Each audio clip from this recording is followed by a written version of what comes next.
Now back in Lagos, it's time for What's Trending Now, and Olamide Odekule is standing by to tell us everything trending from all around the world. Good morning, Olamide. I'm super excited today because I know your stories. Good morning again, team. Sometimes it feels as though we sleep and we wake up and there's so much to talk about, Exactly. so I've got to take it away. Take it away. Good morning, Nigeria. As always, TVC has a finger on the pulse and an eye on the streets. And here on the Trending Now segment, my team and I do our best on a daily basis to bring you trending stories that are shaping the world that we live in. We begin today with this submission. When Nigerian singer Habib Okikiola, popularly known as Portable, has called on the Nigerian government to ban prank videos and fake bloggers following a recent altercation at Port Harcourt International Airport.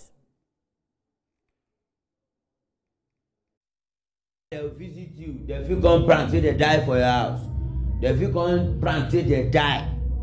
Na death prankers. Now I don't go the boy page for TikTok. I don't see like 5 or 10 videos when he die.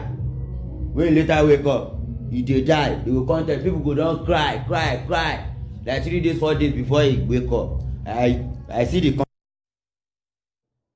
Now, Portable was reacting to a viral video that shows him attempting to confront an unidentified individual amidst a crowd of onlookers and airport personnel.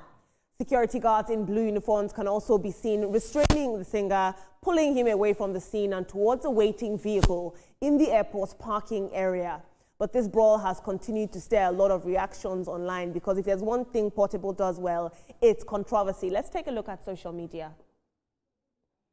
Next Drive 14 says, but to be honest here, what he's saying is really what's happening in most airports in Nigeria. He's honestly saying the right thing about that airport drivers.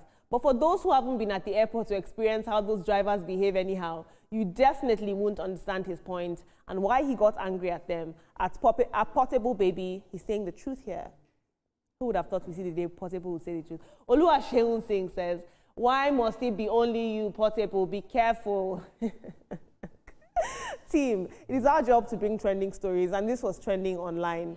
You know, Portable, it's very, very ironic that he's saying ban social media pranksters, ban all these viral pranksters, but he's also known for virality and controversy himself. Is it the pot calling the kettle black here? I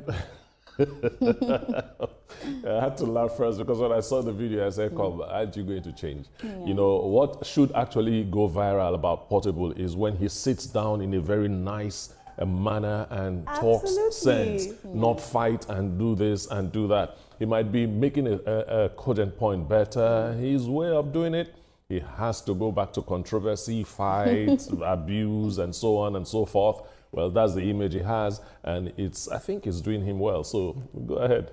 Is it really doing him well? That's the question. I think it's a good message from a bad sender because the message is really good, but I'm not expecting him to give that message, knowing that, you know, what he does. Olamide, I remember when I saw this video on social media, I'm like, what is going on? Why is Portable in this again? But the thing as well is that he's built his brand based on controversy. This is how we got to know him. So when I saw his recent photos that he cleaned up, I'm like, wait, is this the new Portable? But he has gone back to the dirty because this is what we know. This is the Portable that we know. But I really think what he said about, you know, the pranks and everything is something that we really need to look into.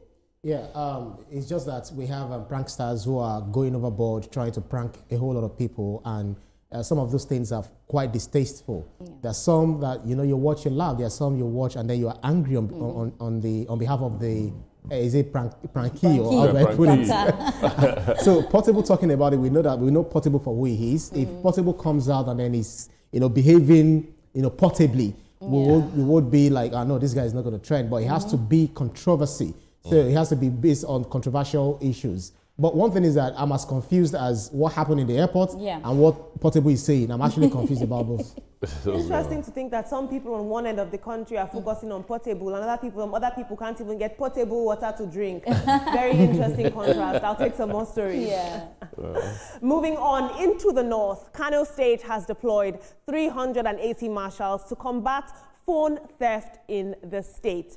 The video went viral yesterday where 380 young people, now known as anti-phone theft marshals, were being, I wouldn't say sworn in or coronated, but the unarmed marshals will now work with police, Hisbah and vigilantes, and they're equipped with radios, uniforms and motorcycles for quick response time. Apparently, phone snatching has spiked in Kano State, especially in crowded markets and transport hubs, often carried out by thieves on bikes that are alleged to sometimes be armed. While many people are welcoming the efforts of these anti-phone theft marshals, a lot of critics are saying that it's a surface fix and that there needs to be deeper investment in job creation and youth empowerment for younger people in the state. How do you get 380 young people and their job is to be anti-phone theft marshals? Interesting. Let's take a look at social media. Chooks Dave says, Nigeria is a comedy scene for other nations to watch and laugh. Why not train them on some vital skills like tiling, plumbing, masonry, roofing, and electrical and mechanic skills and empower them? When they start constituting nuisance on the road, who will tame them? Nwafresh says 380 unemployed youths just left the streets to become useful to Kano State. Nice development. Hopefully they won't start stealing the phones they're supposed to prevent from missing. I also hope it won't be an avenue for the Kano State government to loot money through this scheme. And finally, Naughty Bedu says it would have made more sense if they were commissioned to tackle banditry in the state. But phone theft, unless there's a different motive for the establishment of these marshals in quotes, this is a total buffoonery and ridicule to our consciousness as the Nigerian people. A national pro-max and global disappointment. Team, we are seeing 380 young people. They are now anti-phone theft marshals. They're not going to be armed, but they're going to be on ground in marketplaces, in public spaces, preventing phone theft. While some people might condemn this as a bit silly, on the other hand, local solutions to local problems. Yes, that just tells me that people are stealing phones left, right, and center in that state. And 300 and how many? 380 young men now have a reason to wake up in the morning and have exactly where to go. I like that. Yeah, you see, the most disturbing side of unemployment is that you wake up and there's nothing to do. You have to think and do this and do that and do that. And for young men at times, it could be very frustrating. So you see why they're going to vices that we condemn every time. So at one hand, I want to say congratulations to them. The other hand, is phone theft such a big problem? Mr. Etoma, I'm going to counter you here because it's very funny. So you told me that you wake up every morning just knowing that you're going to stand for phone theft. That is not a good reason to say that, you are happy to go to work in the morning. Not just phone theft. There's a purpose. They're local police. But let me say something, Olamide. What hurts me is that these amounts of people, what were they doing? So it just shows us something, that unemployment is a lot in that state. That's what it shows me. Yes. Because if you can pick these people and I don't see this. This is not a job, Olamide. It is not a job. Get the police to do their job. This is not a job. Give these people proper jobs to do. I don't want to, a person I know to say, I'm waking up to go and stand on the road to see if somebody will snatch a phone. Please, let's do better. We have more important things to deal with. Absolutely. I kind of differ, from that point of view, because as you said, Etoma, when someone wakes up and then finds that you're not able to do anything, you don't have a purpose for that day, then your heart or your hand becomes a devil's workshop. Yeah, sorry, I'm driving at the point. So if we have, because phone theft in Kano is not a new thing, it's been there. So for the government to wake up and say, yeah, we need to find a solution, and then they're employing from among the youth. One thing I'll be concerned largely about is if some of these youth, some of these guys, this personnel that are bringing on board, we should ensure that they are not part of those who also snatch phones, steal phones. This is something that happens in South Africa, like every day. So if we have that in Kano and they are employing youth to do that, I tell you, they will not only go after phone thefts, they will also go after, they'll also be like whistleblowers if they are able to spot anything that will cause a breach of security in the environment. So I believe that, and they are not just doing it for fun, they will also get remunerated at the end of the month. So it's something, employ them. From there, they also think of, okay, what do we do with our lives? And at least they have something that engages them every day. Olamide, just quickly. First of all, is this compulsory? That's what I want to ask. Who told you some of them don't want to be lawyers, doctors, and bankers? We definitely need to look into that. This is not a job. I stand by the fact that this is not a job. I don't want to see my friends say, I'm waking up to go and start to see who will steal a phone. It's not a job. Give them good job. Give them tangible jobs. So are you saying that? These are the futures of tomorrow. Are you saying that there shouldn't be anyone watching? Are you saying that there shouldn't be? Let the police do their job. These are youths that have future. Police cannot be running after those who are snatching phones. They are our leaders of tomorrow. They are not phone listen, we talk about state policing. This is an aspect. Go on and on with you no. This is an aspect. No, we have to do it logically. This is an aspect of state policing. Take it away, when we consider the intricacies of phone theft, like identity theft, data mining, impersonification, all sorts of things that go into phone theft, they could actually be really very useful. Useful. And then I love the fact that you said, Olamide, that we find local solutions to local problems. This is an example. Nah, please. Thank you so much for your input. They are not phone watchers. Thank you so much for your input. Moving on to international news. In Cameroon, a political spectacle is now making headlines. President Paul Biya, who has ruled the Central African nation since 1982, reportedly sent statues of himself and the First Lady, Chantal Biya, to represent them at a recent campaign event. You heard that right, statues. Now, at 92 years old, Paul Biya is one of the world's oldest and longest-serving leaders. And according to local media, the statues were unveiled at a rally organized by the ruling Cameroon People's Democratic Movement. Party officials said that the president could not attend due to age-related limitations. Of course, this move has caused a lot of condemnation and spurred a lot of reactions online, and many are calling it unprecedented, and a lot of others are questioning what it says about leadership and accountability. Once again, Africa finds itself with the problem of recycling old leaders who can't even stand long enough to attend a rally. Interesting. Let's take a look at social media. Barnabas Saho says, Cameroonians are the most intelligent people I've ever met. I don't know how Paul Biya managed to be president for so long without accountability. And President Omolua Biparapo, I got that right, says, God bless Nigeria. God bless President Bola Ahmed Tinubu. This could never be us, period.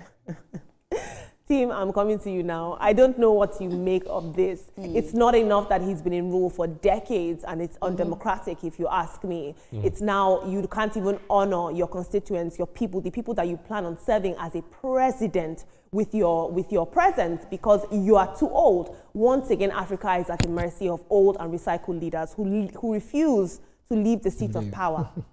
It's not his age that bothers me. It's not the fact that he has ruled Cameroon for 43 years that bothers me. It's the sheer disregard of his people by sending statues to represent him. Doesn't he have a vice president, a minister that is relevant to whatever event he was supposed to attend? This is an insult.